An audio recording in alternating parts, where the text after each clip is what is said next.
I think she wants the public to know that she wants to take the stand, but I think there's zero chance that she actually does take the stand. Profanity-riddled voicemails and messages reveal a turbulent relationship between Karen Reed and John O'Keefe, including an argument just hours before the Boston police officer's body was discovered in the snow. Plus, disruption continues in the chaotic YSL RICO trial as Young Thug's defense attorney argues the judge should be disqualified and a mistrial declared over last week's alleged misconduct. And the months-long nationwide manhunt for the person who killed Rachel Morin on a popular hiking trail in Maryland comes to an end with the arrest of a Salvadorian man in Oklahoma. All this and more this week on Courtroom Confidential.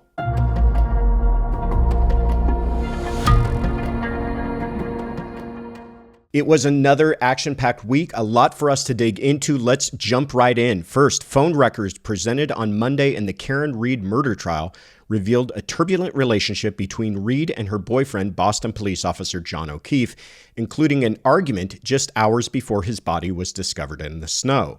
Massachusetts State Police forensic expert Trooper Nicholas Guareno took the stand to read a series of Facebook messages between Reed and O'Keefe.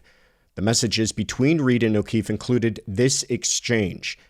O'Keefe, sick of always arguing and fighting. It's been weekly for several months now. So yeah, I'm not as quick to jump back into being lovey-dovey as you apparently. Reed, so you're not into it anymore? That's fine. But I don't want to keep trying and you keep treating me like this. Reed, tell me if you're interested in someone else. Can't think of any other reason you've been like this. On Tuesday, trial continued without jurors present to allow for voir dire on 3 expert defense witnesses who were being challenged by the prosecution. The judge did eventually allow for limited testimony, including from Dr. Marie Russell, a retired emergency room doctor and forensic pathologist, who will present testimony that the cuts and scratches on O'Keefe's arm were, quote, consistent with a large dog attack, not an accident involving a motor vehicle. Trooper Guareno returned to the stand Thursday and testified to 53 phone calls Reed made to O'Keefe in the hours after 12:30 a.m. on January 29, 2022. These included 8 messages on O'Keefe's voicemail, which were played for the jury, including, "John, I am here with your effing kids." We're obviously removing the expletives. "Nobody knows where the F you are. You effing pervert," Reed said in one of the messages that O'Keefe received at 12:59 a.m. And later, "John, I am going home. I need to go home. You are effing using me right now. You are effing another girl. A name is redacted, is sleeping next to me. You are a effing loser, F you," Reed said in a message at 1:18 a.m. On the final message at 6:08 a.m., the pulse of the windshield wipers is heard as 911 is called from the scene. Reed is heard screaming in the background. Finally, Thursday concluded with the Commonwealth putting on what is anticipated to be their final witness, medical examiner Dr. Irene Scorti-Bello. The medical examiner was able to conclude that the cause of death was head injuries and hypothermia, but things became much less certain when it came to the manner of death. Typically, medical examiners can set the manner as either homicide, suicide, natural, or accidental, or in this case, undetermined. Testimony ended for the day on a cliffhanger without the opportunity for the medical examiner to explain these findings. All right, well, what's happening here? Well, first, let's get into the difference between manner and cause of death. Cause of death is the medical determination on what actually caused that person to lose their life. Was it head trauma? Was it suffocation? Was it drowning? Was it some sort of disease? Any one of these things actually caused that person to die. Manner of death, on the other hand, takes into account the surrounding circumstances, perhaps the medical history, perhaps the history of violence between 2 individuals. All of this to determine, now, this person may have died of head trauma, but was that head trauma self-inflicted? Was that head trauma at the hands of someone else? Was that head trauma perhaps accidental? All of those go into deciding whether or not, most importantly in a case like this, is it going to come down to a homicide, perhaps even an accident? But in this case, it was undetermined. Now, is this a problem usually? No. Is this a problem in this case? Yes, absolutely. Any little opportunity, as we have seen demonstrated over the past few weeks, is going to be exploited by the defense in this case. So even the fact that the medical examiner could not pinpoint the manner of death as being homicide is going to be a problem and is going to be something they should exploit. And they should. They absolutely should exploit that. If you get a coroner, a medical examiner's autopsy report, and that comes back not being able to determine the manner of death, then yes, absolutely, the defense should be able to, and we would applaud their efforts to exploit that. And I've handled homicide cases. And when I say homicide, I mean a case where they've been charged with murder, where the manner of death was not determined.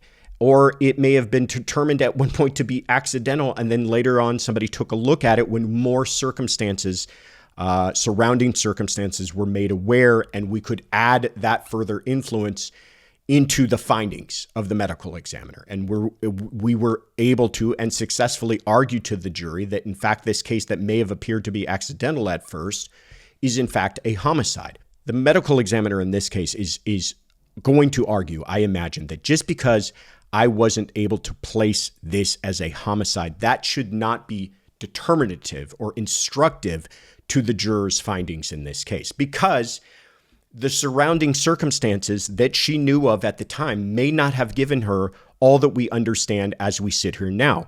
Was she privy to the text messages, in fact, that we just talked about, or actually the Facebook messages? Was she privy to the voicemails? Was she aware of the history and everything else that we know about this case when she placed this as undetermined? No, she wasn't. I don't know if she's going to be able to give the opinion that had she known of all of those things, would she have changed the determination to be a homicide? But end of the day, it's going to be a problem for the prosecution, and they're going to have to address it, and they're going to have to argue that it's not that the jurors should ignore it, but they shouldn't allow the medical examiner's inability to arrive at this as a homicide to somehow be instructive to the jurors that they should have a problem in arriving in this case as being a murder. If that's the prosecution's position, obviously. The defense, on the other hand, is going to say absolutely it should. If a medical examiner who does this for a living can't decide if this case is a murder or not, then neither should you. Problem is, as we've talked about before, that the defense in this case is calling it a murder. They're saying it's a murder, however, it's a murder at someone else's hands. That if it had come back accidental, that still doesn't necessarily play into the defense's theory of this case being a frame-up, and that John O'Keefe was in fact beaten to death at someone else's hands and then dragged outside. So this is a huge witness for the prosecution, and by huge, I mean everything. They're going to have to tie up their entire case with a bow with this medical examiner. And right now, I don't think you can determine it. We're at the end of the day on Thursday as I'm recording this, whether or not that has been accomplished. And really, it's going to come down to the rubber hits the road in cross-examination, no pun intended in this case.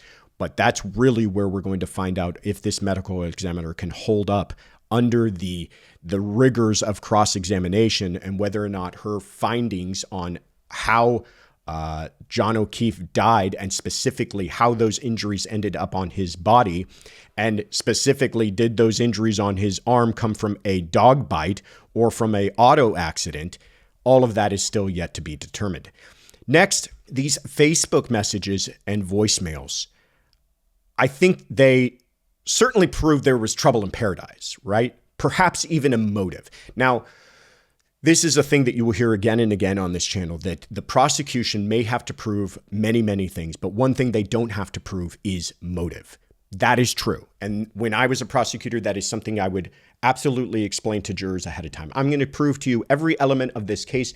But ladies and gentlemen, something you may not be aware of is that I do not have to prove to you motive. And you might find that surprising and you might find that frustrating. But at the end of this case, you may not know why this person committed this crime. You will know that they did commit it, but you may not know why.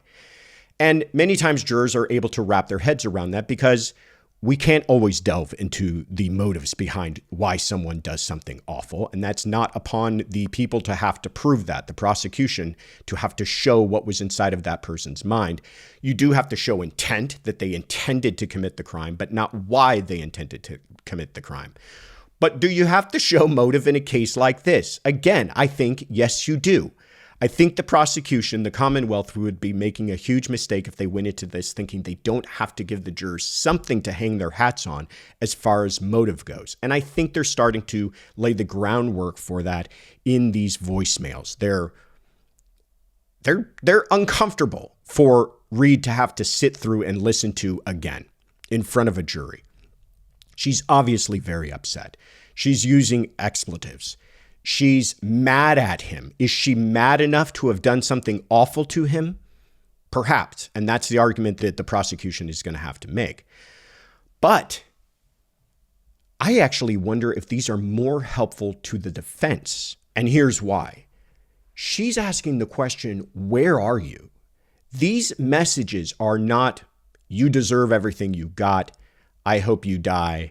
I hope I never see you again. These messages are, where are you? Why aren't you showing up? I'm at home with the kids. Why haven't you come home yet? F you, F this, you're an effing cheat. But it's all about where are you? Why aren't you showing up? Those are not the words of a woman who just intentionally ran someone over. But again, this comes down to what I think have been the problems in strategy between the prosecution and the defense from the get-go in this case. The prosecution overcharged this case by trying to say that Karen Reid intentionally hit him with her vehicle. I think they were overselling this case. I think it's a much easier argument for them to say that she accidentally did, or she under the influence of alcohol did. And that's why she's confused in these voicemails as to where he is. But the defense also did a little bit of overselling on their part. Their theory is that she was framed, that this is all a complete setup. And so that's why I think the defense might have an easier time in how they at least argue these. Right now, as they're being played in court, they're sounding difficult for the defense. They're uncomfortable to hear. Jurors are likely responding to this on an emotional level.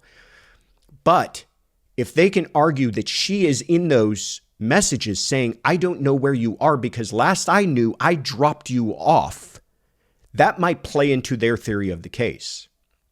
We'll see how this all ends up.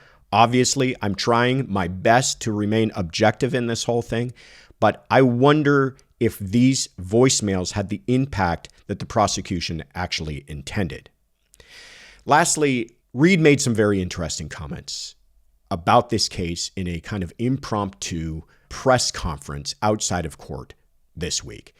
And this case is very unique in how much of it seems to be tried in the court of public opinion.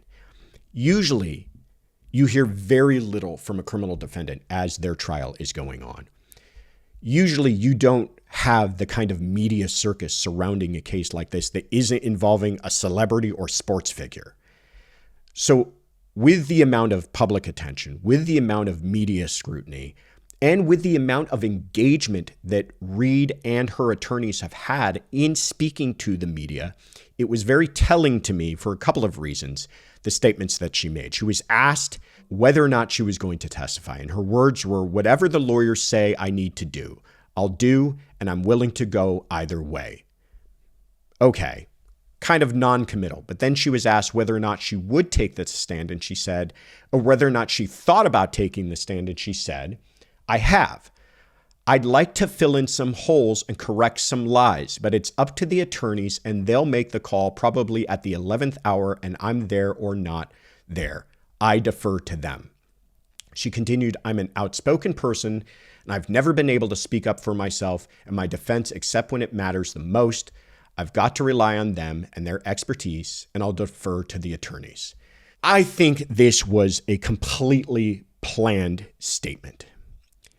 she knew she was going to be asked these questions. It's right towards the end of trial. That is always the question that a defendant is going to be asked by the media whenever they're given the opportunity. Do you intend to testify? That's what everybody wants to know.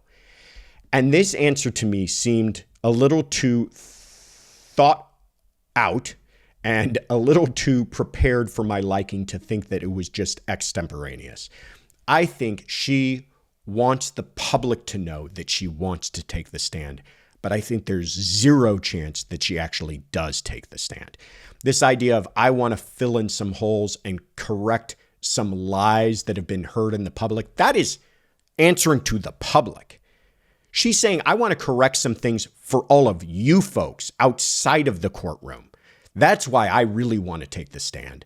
But I don't think she really has any intention of actually taking the stand. And that's why she kept on kind of hedging these comments with, I'm going to come back to my attorneys and see what they have to say. Just so everybody understands, it's not up to the attorneys whether or not the defendant takes the stand. That is one thing that rests squarely with the defendant, that decision whether or not to take the stand. So I don't buy it. I'm sorry. I think this was all a little bit of red meat for the media to say, I of course want to take the stand and defend myself against all these lies that you've been reading on Twitter and the internet.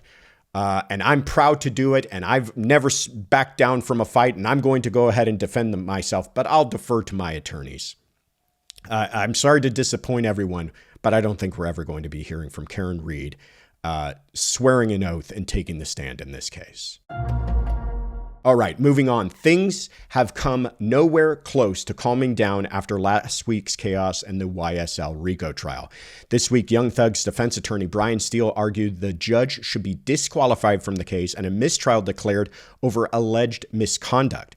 Steele filed his motion on Monday over an allegedly impromptu meeting between Judge Glanville held with prosecutors related to witness Kenneth Copeland's testimony. Steele's disclosure of the meeting earlier this month and his refusal to reveal the source of his information prompted Glanville to hold Steele in contempt and order him to serve jail time. When that day comes, Steele argued to the judge this week, I'm going to ask Copeland about how much pressure, if any, the court put on him, and you're going to be the one instructing the jury, and I just can't imagine how that's fair to Mr. Williams. Pretty strong points, pretty strong words.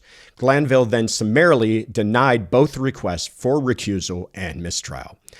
Not wanting to miss out on the fun, attorneys for Young Thug's co-defendant DeMonte Kendrick filed an emergency petition on Thursday asking the Georgia Supreme Court to remove Judge Glanville from the case. To catch up on the details of what went down last week, check out this video for a more thorough explanation. All right, well, what's happening here? First of all, should the judge recuse himself? Yes. Should a mistrial be declared in this case? Yes. Is this entire trial becoming a waste of time, resources, and reputation in Georgia? Absolutely. This case, I think, has gone off the rails. It really has, folks. It's sad to see. It's disappointing. I am not trying to cast aspersions on any of the players in this case, but I really feel like this case has become unhinged and that if it's not stopped now, it will end up in an appellate court and it will likely be thrown out and likely reversed. And I think that's why I say it's all becoming a waste of time, a waste of resources, and a waste of the reputation of this courthouse and this honorable judge there in Georgia. It shows you how important it is for a judge to always, this is their most important job. Their job is about calling balls and strikes. That's it.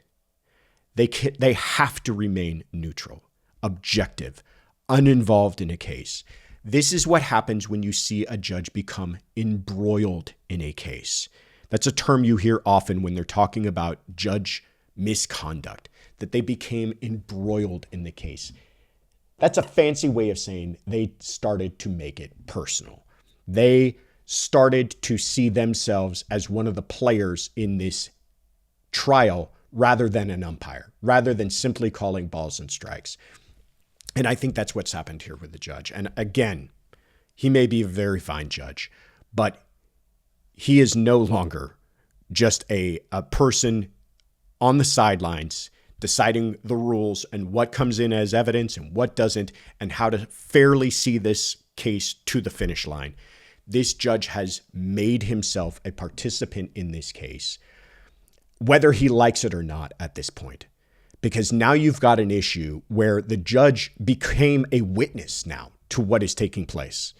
These accusations of this ex parte meeting, the judge is now a witness to all of that. And I don't see how you unravel this whole thing without there being huge problems.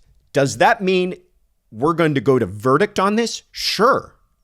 We very well could. If the Supreme Court does not get involved, the Supreme Court in Georgia, does not get involved and end this thing prematurely, you absolutely could see this march towards a end of trial and a verdict. And I think then it goes promptly up and gets reversed and thrown back down. And we're starting this whole mess and circus all over again. And to me, as a member of the bar, that is something that I would be very sad to see. All right. In other news, after a months-long investigation, police in Tulsa, Oklahoma, made an arrest last week in the murder of Rachel Morin, a 37-year-old mother of 5 from Maryland. Morin was last seen August 5th, 2023, after going for a jog along the popular Ma and Pa Trail in Bel Air, Maryland. She was later reported missing by her boyfriend. The next day, her bludgeoned body was found, and the investigation soon turned into a nationwide manhunt. Investigators soon learned that the DNA found at the crime scene was a match to an assault and home invasion in Los Angeles. In March 2023, months prior to Morin's murder, a suspect is alleged to have assaulted a 9-year-old and her mother in a home invasion in Los Angeles. In the crime, the assailant left behind a water bottle and a hat, which authorities were able to use to obtain a DNA sample. Doorbell camera video of the incident was also obtained and soon released to the public after Morin's death. With DNA taken from the victim, detectives were able to utilize familial DNA to identify a small pool of relatives. Reportedly, agents from the FBI even traveled to El Salvador as part of their investigation. Just before midnight on Friday, June 14th, 23-year-old Victor Antonio Martinez Hernandez was arrested as he casually sat at a bar. According to officials, Martinez entered the United States illegally in February of 2023 after being suspected of another murder in El Salvador. On Thursday, Hernandez was extradited back to Maryland to face murder charges. All right, what's happening here? This case is obviously heartbreaking and devastating and, quite frankly, scary. I mean, it's nightmare fuel to think about. A woman can just go out for a jog and that will be the last time anyone will see her. But I think what it also demonstrates, and what is interesting to explore, is how far law enforcement and detective work has come. And also, as they continue to push the fringes of scientific development in the use of investigation of crimes, where we are continuing to push the element and see pushback from people who are interested in things like privacy, which I'm not saying are unimportant, but we're also seeing remarkable breakthroughs in their ability to bring people to justice.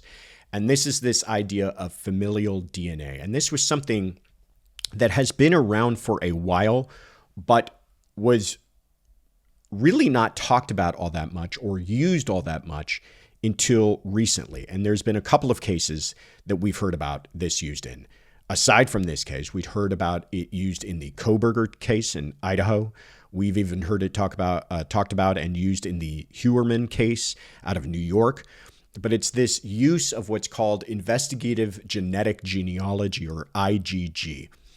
And it's essentially that where a DNA profile can be made, but there is no match. You understand, DNA is similar in many ways to fingerprints in that a fingerprint can be lifted from a crime scene, but that fingerprint is essentially useless unless they're able to match that fingerprint to a already known fingerprint. So the FBI will collect fingerprints, let's say, in years past, but it's a good analogy.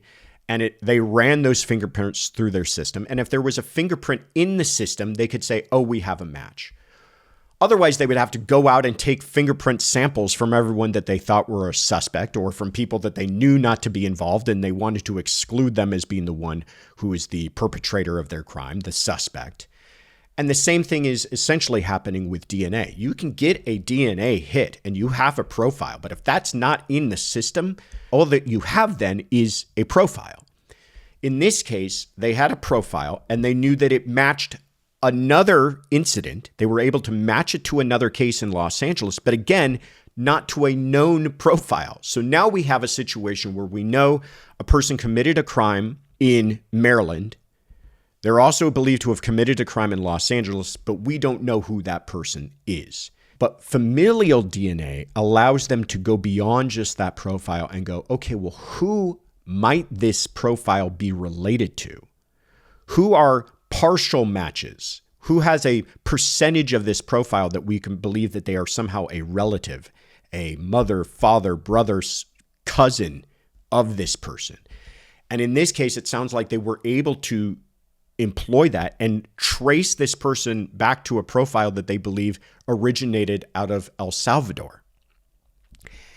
And that is remarkable to me. And so, yes, are there concerns about using DNA profiles and other people who are not suspects, but just happen to be family members, even distant family members of a suspect, using their information, their DNA information to track someone down? Sure. Is there a privacy concern there? Sure.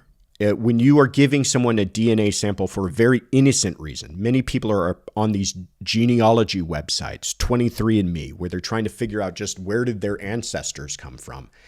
And are they now on notice that perhaps that information will be used for purposes that they weren't aware of before? That is a problem, and certainly something for concern and certainly something for discussion. But think about this too. And I'm not saying this is how I come out on this. I'm just saying, here's a little food for thought. I think this case would still be a cold case if it wasn't for the use of IgG in this case. This case, they had nothing to go on. This man was unknown, no eyewitnesses, nothing but that DNA hit, and he was in the wind, and we now know freely roaming around the country. He is alleged, but it looks like, good for a murder in El Salvador, a violent attack and home invasion in Los Angeles, and now another murder in Maryland. And to say that that is not worth the price of a perhaps small invasion of privacy is, I think, where the discussion needs to be had, because this case would remain unsolved if it wasn't for the remarkable use of that evidence and the tenacious detective work of the investigators involved and the FBI and everyone else for trying to track this person down and bring them to justice. And for that, I applaud their efforts. All right, before we jump into the cases making headlines this week, did you know that Courtroom Confidential is now also a podcast? Well, we are.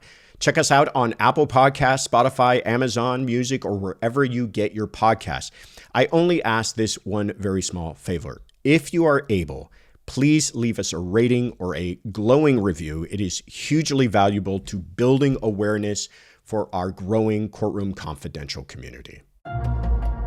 All right, also making headlines out of New York, Justin Timberlake. That's right. We also cover pop culture on this podcast, was arraigned on charges of driving while intoxicated this week after he was pulled over for failing to obey a stop sign and maintain his lane of travel.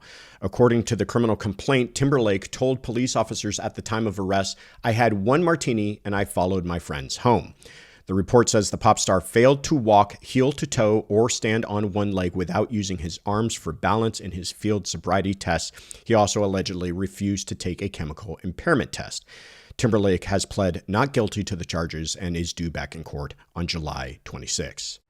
Buster Murdaugh, the son of disgraced South Carolina attorney Alex Murdaugh, has filed a lawsuit against several media companies accusing them of defamation for documentaries they produced about his family. Alex was convicted and sentenced to 2 life sentences for murdering his wife, Maggie, and younger son, Paul, on the family's property in Moselle in June of 2021. The lawsuit, however, does not pertain to the murders of Buster's mother and brother. Instead, it focuses on the case of Stephen Smith, a 19-year-old whose body was found on a rural road in 2015. Initially classified as a hit and run, the South Carolina Law Enforcement Division, known as SLED, said that it had uncovered evidence leading them to reopen Smith's case during its investigation into the Murdaugh murders. The lawsuit, filed against several companies, including Warner Brothers and Netflix, accuses the producers of falsely accusing him, Murdaugh, of being involved with Smith's death in their documentaries. Dr. Benjamin Brown of Florida was arrested on charges he killed his wife while performing cosmetic procedures on her. Dr. Brown faces second-degree felony homicide for the death of his wife, Hillary Ellington Brown. Investigators said that Hillary was at her husband's medical office to receive several cosmetic procedures, including liposuction, lip injections, and ear adjustments. On the morning of November 21st, Hillary allegedly assisted in her own procedure by suturing the skin back together. During this portion of the procedure, Hillary became restless and her feet began twitching. Despite this, Dr. Brown allegedly continued injecting his wife with more anesthetic and continuing to do a liposuction. At that point, Hillary said her vision began to blur and she told her husband she saw orange before having a seizure and becoming unresponsive. When a medical assistant asked if they should call 911, Dr. Brown said no. It wasn't until after approximately 20 minutes that Dr. Brown began CPR and the medical assistant called 911. Hillary was taken to the hospital in cardiac arrest, which elevated lactic acid levels and suspected lidocaine toxicity. He is currently being held in the Santa Rosa County Jail pending first appearance, where a bond will be determined by a judge and state's attorney's office. Before we get into what's on the docket for next week, I wanted to take this time to thank you all for your support. It is so encouraging, the love that we are receiving from our growing community. It has been absolutely amazing. But I want to give a special shout out to Travis Rand for their amazing review on Apple Podcasts, and to Pamela H. Happy Vibes and Dan Estes 5146 for their kind words on YouTube. Keep them coming, folks. We always highly appreciate your feedback, and I leave you with this one only request. If you haven't already, please take the time to subscribe now. All right, on the docket today, Friday, June 21st, the judge in Alec Baldwin's New Mexico manslaughter case will hear arguments for and against granting use immunity to convicted armorer Hannah Gutierrez Reed. In new court documents filed Monday, prosecutors allege Baldwin had a history of violating safety protocols on set, claiming he pointed his gun and fired a blank round at a crew member while he held the person target in his line of sight. Prosecutors said that they have photos and videos of Baldwin that they plan to show to a jury where he's acting cavalierly toward on-set safety rules. Baldwin's trial is set to begin July 9th. He has pleaded not guilty and faces up to 1.5 years if convicted. The death penalty phase of convicted murderer Wade Wilson's trial has been scheduled for Monday, June 24th in Florida. Jurors will be tasked with making a recommendation on whether Wilson will face the death penalty or life in prison without parole for the 2019 murders of Christine Melton and Diane Ruiz. A recent change in the law allows juries in Florida to need only 8 out of 12 members to recommend the death penalty. Former TikTok star Ali Abulaban was found guilty of 2 counts of first-degree murder last month. He is set to be sentenced next Friday, June 28th. Abulaban, who went by the name Gin Kid on social media, has been in prison since the day of the shootings of his wife, Anna Abulaban, and their friend, Rayburn Cardenas Barone. He now faces life in prison without parole.